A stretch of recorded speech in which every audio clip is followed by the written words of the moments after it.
Cyclone Gita has this afternoon been upgraded to a Category 5 storm, packing winds of 203 kilometres an hour as it tracks towards New Caledonia and Vanuatu. Fiji's main islands escaped damage, but Gita did pass over the southern Lau group of islands overnight, destroyed a number of homes and devastated crops and plantations. In Tonga, the clean-up is expected to take weeks after the Category 4 storm flattened houses and ruined businesses.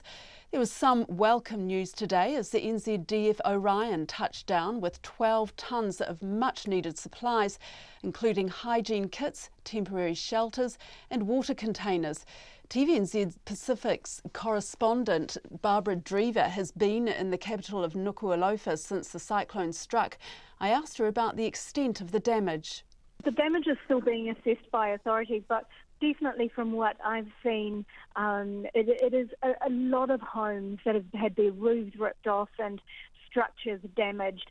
People are drying their clothes, and you can see outside in the front yard, you've got this destroyed house in the background, and any little bits and pieces that people have managed to salvage, it's out drying in the sun, and you've got ripped clothes, all hanging up on the fence line as well. And that is what's happening today. It's more of a sort of a recovery as people try to salvage what they can. I understand there's a problem with water and power. What can you tell us about that? Yes, there is some water on, but it's not very powerful. It's sort of at a trickle, and not every household has that. So that's certainly causing, a lot of problems for families, especially.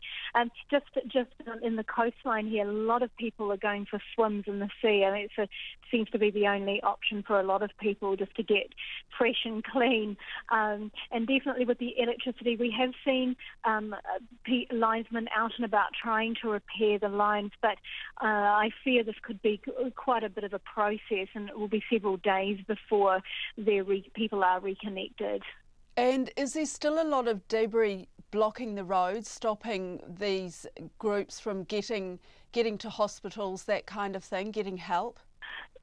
No, for the most part, the roads are pretty clear. There's been a lot of trucks out and moving debris and so forth. And in fact, just about an hour ago, we were filming on the main one of the small side roads rather, and this group of boys, probably about 10 of them, walked past, all singing and holding a massive piece of roofing iron, and that had obviously blown off, and they were walking it back to where it should go.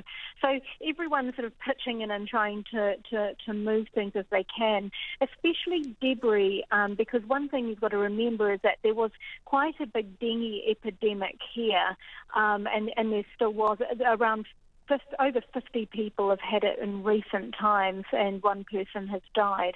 So it's important that a debris does get clear and that it doesn't become a mosquito breeding ground. How much of that is a worry, though, that the dengue fever could spread if they don't clear these areas quickly enough? Oh, look, definitely. It is a big worry, because while the cyclone and the high wind sort of cleared away the mosquitoes, there's very few around.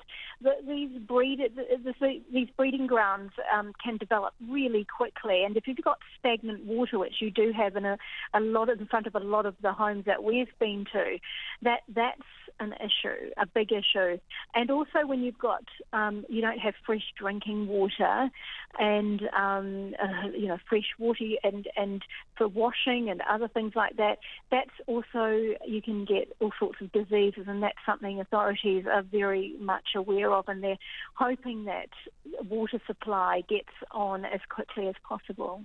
And Barbara, is there enough aid coming into the country? I think New Zealand sent a plane full last night, likewise Australia. Yes, that's right. They've unloaded a lot of the aid, and certainly the New Zealand Defence Force and Australians have been out and about doing mostly reconnaissance at this stage and meeting with local authorities so that they can work out the priorities. Where should the aid go first? While New Zealand and Australia are driving it, obviously they're working with local authorities. So, yeah, it's here, and certainly groups like the Red Cross are working really hard to try and they've got pre-positioned supplies out and about around the island already. So they're going to, yesterday they visited 100 families, today they're going to try and get to 200. But I guess it's one of those things that's just been a little bit slow to get going. And what do people need the most? Is it food and water, clothing? What is it?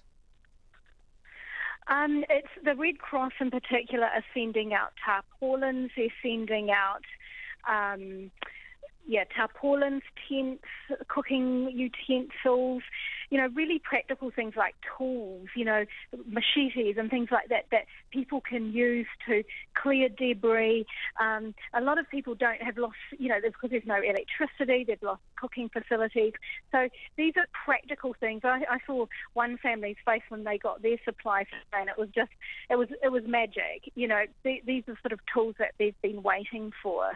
And when do you think life will get back to normal and businesses up and running again, schools are open, that kind of thing?